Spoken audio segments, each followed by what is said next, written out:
नारायण नारायण नारायण। आज मैं आप लोगों के समक्ष संकल्प कैसे किया जाता है इस विषय को रखूँगा। साधना हो, उपासना हो या किसी भी प्रकार का पूजन कर्म हो, दान हो या कोई भी श्रेष्ठ पुण्य कर्म, चाहे किसी को भोजन कराना हो, स्नान किसी पुण्य पर्वत पर स्नान करना हो, कोई विशेष पूजन करना हो, कोई अनुष्ठान करना हो, श्राद्ध तर्पण करना हो, विवाह आदि में भी जब भी ये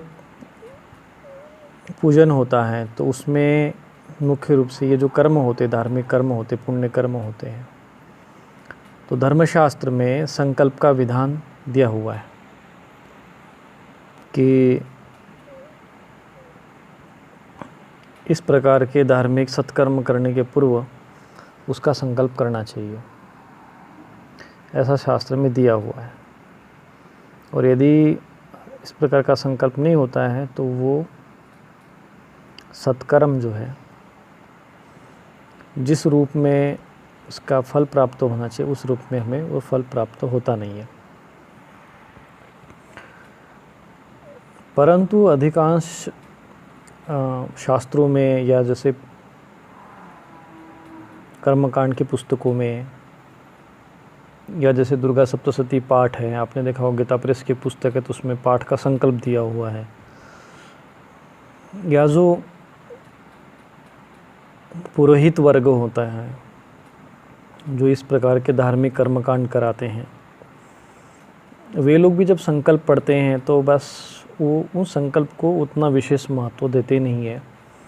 जबकि पूजन का संकल्प एक ऐसा भाग होता है जिसको यदि ठीक से न किया जाए, जिसका रहस्य हम लोग ठीक से समझा न जाए, तो उस पूजन का, उस अनुष्ठान का, उस सत्कर्म का जो जैसा हमें विशेष फल मिलना चाहिए, जैसा यथार्थ में फल मिलना चाहिए, वैसा वो मिलता नहीं है।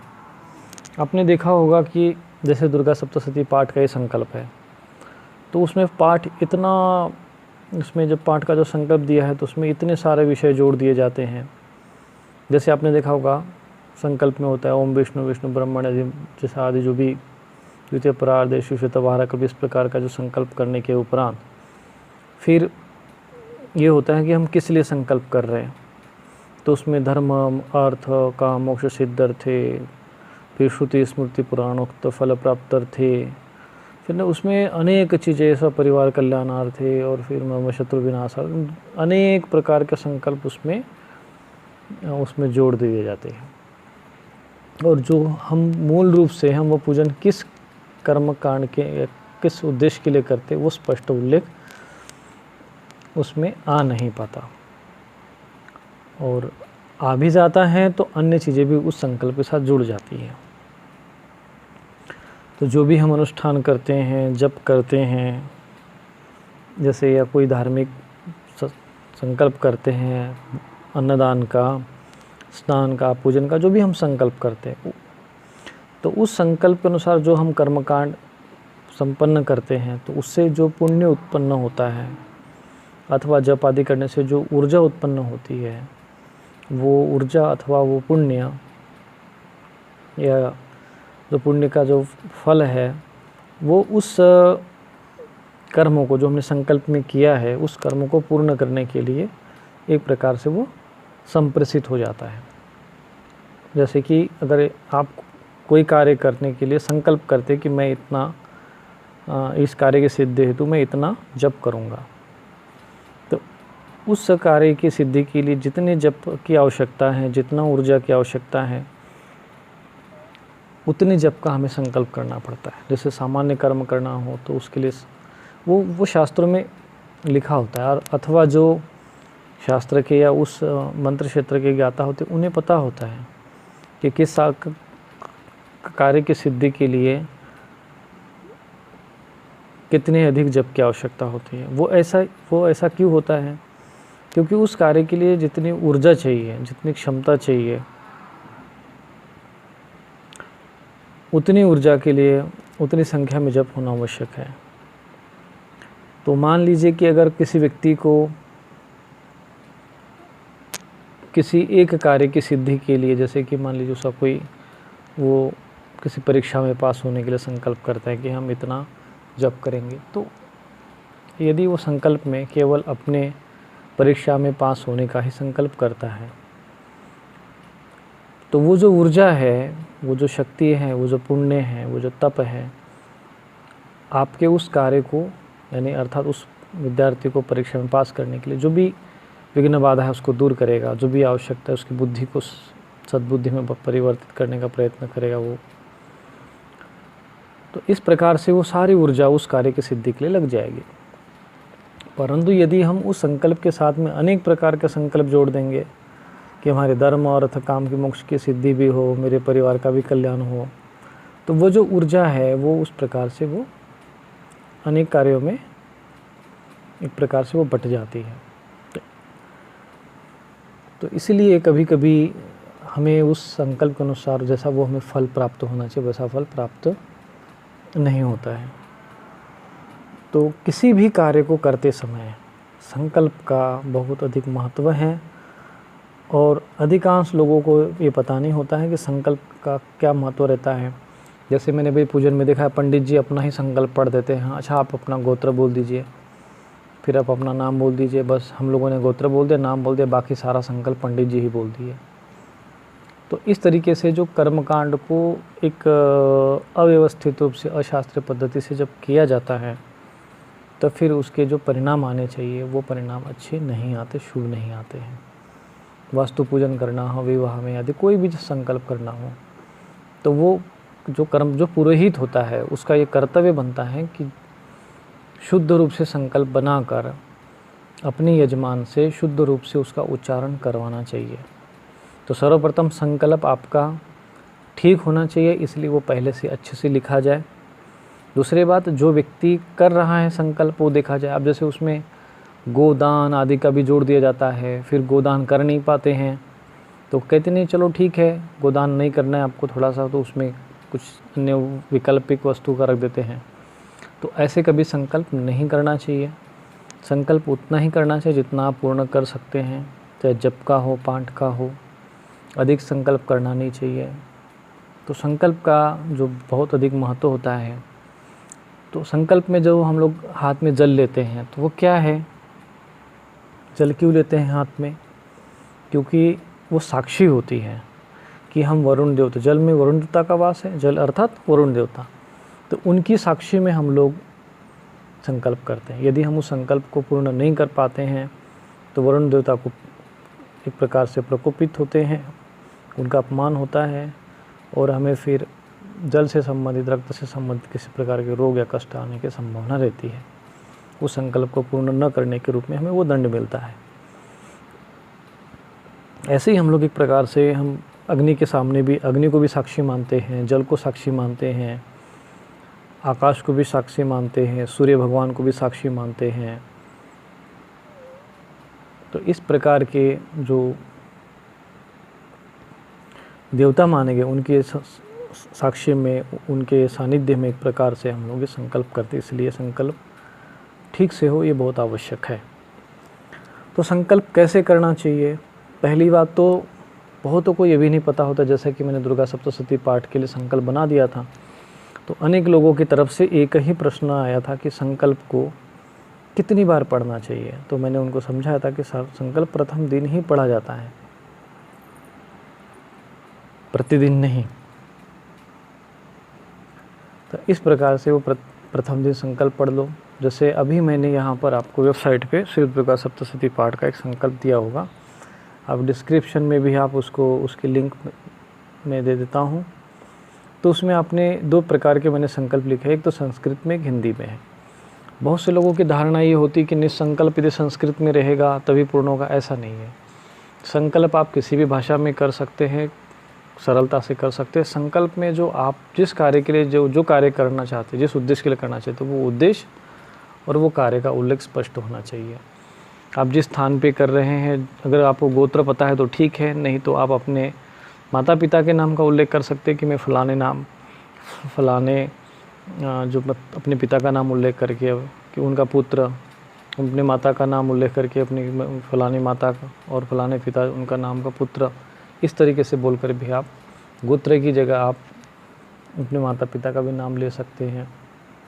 हमें गोत्र मालूम नहीं होता तो फिर हम यहाँ वहाँ उल्टे सीधे हम लोग गोत्र जोड़ देते हैं और समझ में नहीं आता है तो कुछ भी गोत्र बोल देते हैं। जब आपका गोत्र ही गलत हो जाएगा तो आपका संकल्प भी गलत हो जाएगा।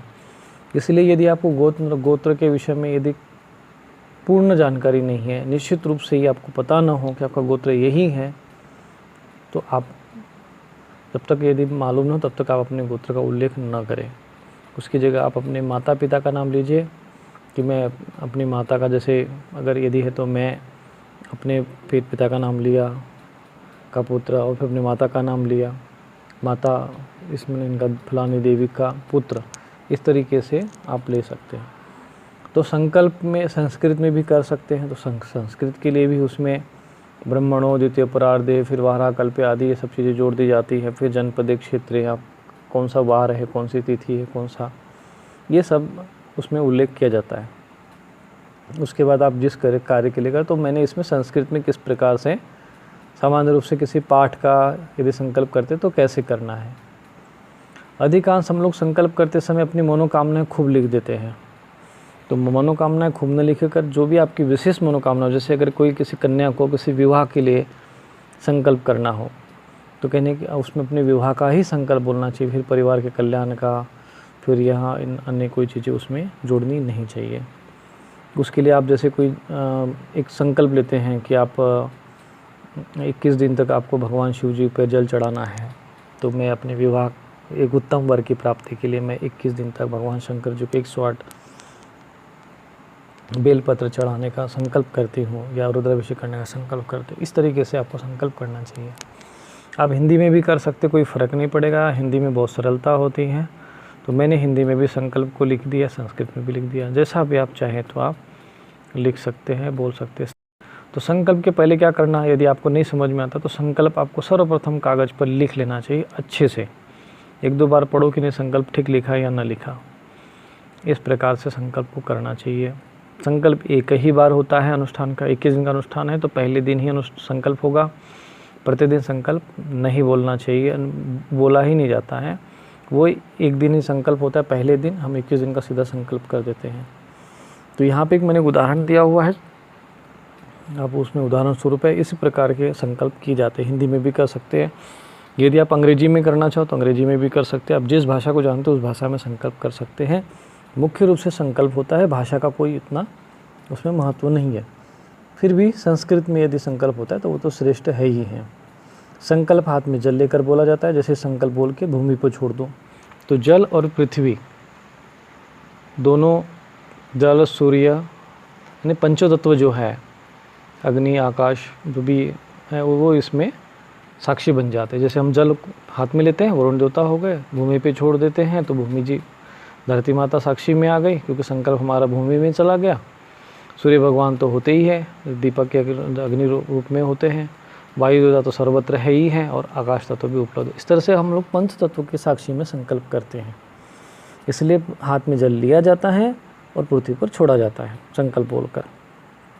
ये एक विषय हो गया। यदि आप चाहें तो उसमें तुलसी दल, अक्षत, दूब, बेलपत्र या स्वर्ण की धातु आदि भी पानी के साथ हाथ में लेकर छोड़ सकते हैं। दान दक्षिणा भी छोड़ सकते हैं। संकल्प कब करना चाहिए, तो आप दान करते समय, अन्नदान करते समय, किसी वस्तु को देते समय, आप जिस मनोकामना के लिए आप जो कार्य करना चाहते हो, जैसे मान लो आप कहीं पर भी दान करते हैं तो आप कह सकते हैं कि मेरे इस कार्य सिद्धि के लिए मैं 11 कन्याओं को भोजन करने का संकल्प करता हूँ। इस प्रकार से जो भी आप भोजन कराओ तो इस तरह संकल्प बोल के आप जल छोड़ दीजिए और तब उनको भोजन कराइए।